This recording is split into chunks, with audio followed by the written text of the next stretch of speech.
Sport Express avec Samsé. Samsé, le spécialiste des matériaux de construction.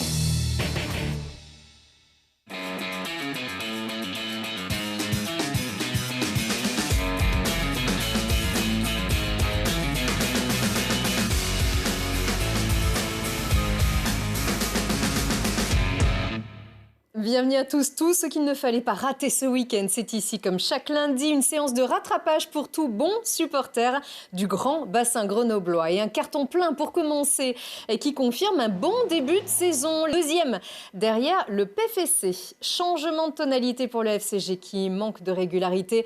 Après trois victoires et une défaite, ils partaient confiants à Biarritz et se sont même bien défendus en première mi-temps. Ils n'avaient que 5 points de retard à la pause, avec un essai de chaque côté. Mais en seconde, ils ont pris l'eau, les Grenoblois, sous les trombes. Ils ont rendu les armes. Biarritz s'en est allé marquer 4 essais, portant la marque à 35-15. Le BO prend le bonus offensif. Le FCG descend à la 8e place de Pro D2. Quant aux internationales des Amazones, Emeline Gros, Alexandra Chambon, Ambre Moyembe ou la capitaine Manae Feleou et sa sœur Théani, elles disputent en ce moment la deuxième édition du Women 15-1 qui réunit les 3 meilleures équipes américaines et les 3 meilleures du 6 nations féminin, les 3 meilleures équipes du Pacifique, contre les 3 meilleures équipes du nation féminin. Les Françaises ont perdu contre le Canada à Vancouver, 46-24.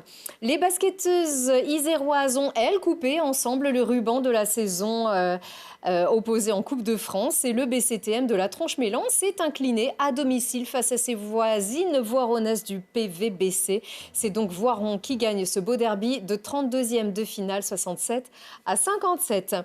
Les brûleurs de loups très ambitieux cette saison se sont laissés surprendre à Chamonix. Les pionniers se sont imposés 5-4 en prolongation au terme d'une partie au coude à coude.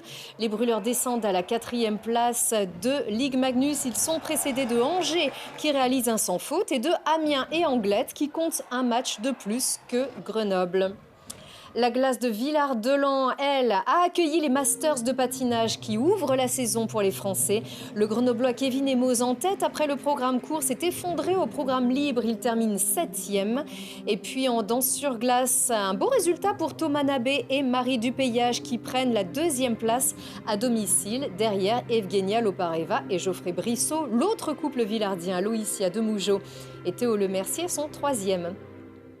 Un petit clin d'œil tout sourire. Après 8 années dans le même club, mais sans jamais ramer ensemble en compétition, Emma Lunati, 5e au JO de Paris, et Laura Tarantola, vice-championne olympique à Tokyo, ont terminé 3e des championnats de France sur bateau long à Mantes-la-Jolie ce week-end, histoire de terminer la saison joyeusement et de mettre le cap vers la suivante avec le moral après des Jeux sans médaille, on le rappelle, pour les tricolores. Pas de médaille non plus, on le rappelle, pour Dorian Coninx, qui avait terminé à la 27e place du triathlon olympique dans la Seine et tout autour, blessé quelques semaines avant les JO. Il revient en forme, victorieux en finale des championnats de France il y a 15 jours. Le champion du monde en titre reste philosophe et très motivé pour la suite. Il s'est exprimé avec son entraîneur devant la caméra de Gaëtan Loiseau. Ça a été une grosse déception, mais en même temps, j'ai pas de regrets dans le sens où j'ai fait tout ce que je pouvais pour être performant. C'est juste que ça s'est pas fait. Derrière, il y a eu quelques jours forcément un peu compliqués parce que déjà c'est la fin d'un cycle de 3 ans où on est vraiment investi en pensant qu'à ça, etc. Et puis en plus, il y avait forcément une remise en question. Maintenant, j'ai refait 4 courses. Elles se sont toutes bien passées. Donc ça fait plaisir, ça me permet de remettre dedans et puis d'aborder la fin de saison un peu sereinement et avec impatience. C'est toujours cool quand les compétitions se passent bien et voilà, ça montre que la forme était là et qu'il n'y avait pas de souci d'un point de vue du niveau physique.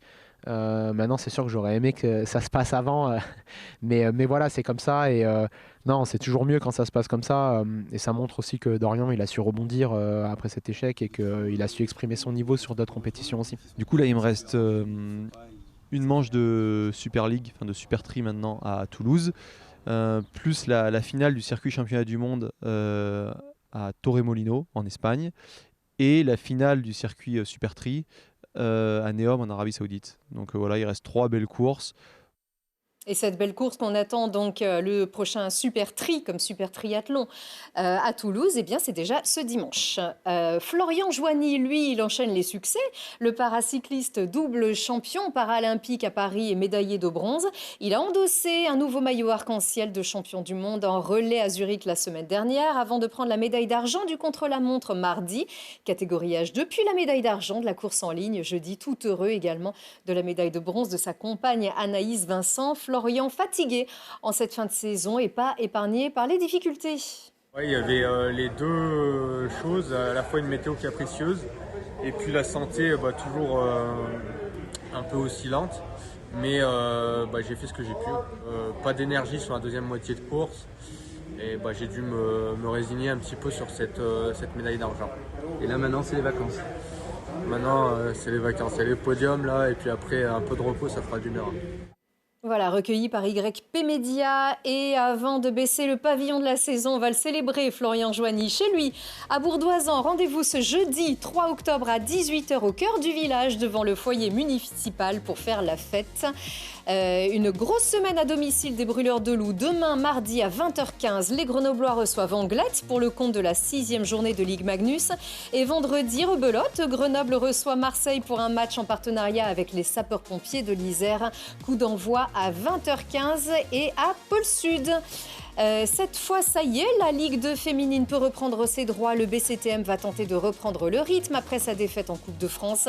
Les joueuses de Théo Sanchez reçoivent Mondeville samedi à 20h au Charlet, pendant que les Voironnaises recevront Le Havre à 20h au gymnase Henri Chautard.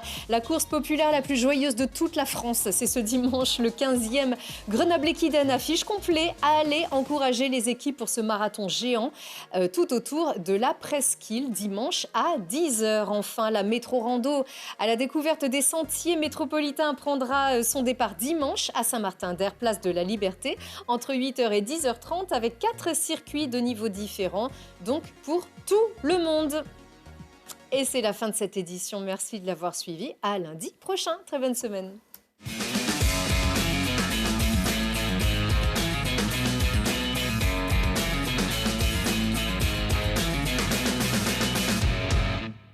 Sport Express avec Samsé. Samsé, le spécialiste des matériaux de construction.